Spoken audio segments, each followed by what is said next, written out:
Terbongkar alasan Hotman Paris beri usulan Prabowo terkait kebijakan teks amnesti setelah APBN defisit 31,2 triliun rupiah. Kabar defisit anggaran pendapatan dan belanja negara atau APBN sebesar 31,2 triliun rupiah dalam 2 bulan pertama tahun 2025 menggemparkan publik. Sejumlah pihak mulai angkat bicara, termasuk pengacara kondang Hotman Paris Hutapea, yang mengusulkan agar Presiden Prabowo Subianto mempertimbangkan kembali kebijakan teks amnesti atau pengampunan pajak. Menurut Hotman Paris, kebijakan ini terbukti efektif mendatangkan pemasukan bagi negara di masa lalu dan dapat menjadi solusi cepat untuk menutup defisit anggaran yang semakin membengkak. Melalui akun Instagram miliknya, Hotman Paris menyoroti kondisi APBN yang menurutnya sudah mengalami guncangan besar meski tahun anggaran baru berjalan 2 bulan lebih. Pengacara berusia 65 tahun ini menyampaikan keprihatinannya atas kondisi keuangan negara dan mendesak pemerintah untuk segera mencari solusi konkret guna mengatasi defisit yang berpotensi terus meningkat. Salah satu langkah yang ia usulkan adalah teks amnesti yang menurutnya telah terbukti efektif dalam beberapa kesempatan sebelumnya. Berdasarkan data yang ia sampaikan, kebijakan teks amnesti sudah 3 kali diterapkan di Indonesia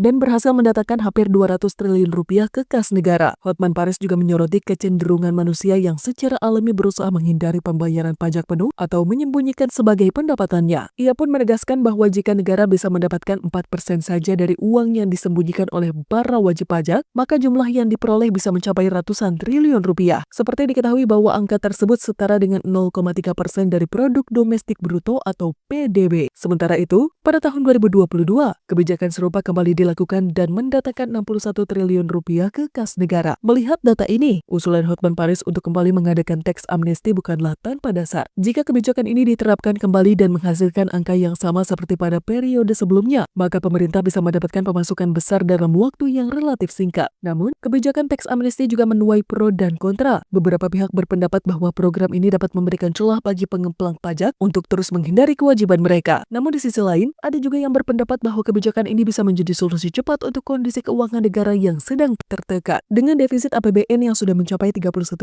triliun rupiah dalam 2 bulan pertama tahun 2025, wacana untuk menambah pemasukan negara semakin menguat. Usulan Hotman Paris mengenai teks amnesti bisa menjadi salah satu opsi yang dipertimbangkan oleh pemerintah. Mengingat kebijakan serupa sebelumnya telah berhasil mengumpulkan dana triliunan rupiah, kini bola berada di tangan Presiden Prabowo Subianto dan tim ekonominya. Apakah pemerintah akan kembali menerapkan teks amnesti sebagai langkah strategis untuk menambah pemasukan negara? Atau akan ada kebijakan lain yang lebih efektif untuk menutupi defisit APBN tanpa memberikan celah bagi para pengemplang pajak? Publik tentunya menantikan langkah konkret dari pemerintah untuk memastikan stabilitas keuangan negara tetap berjalan.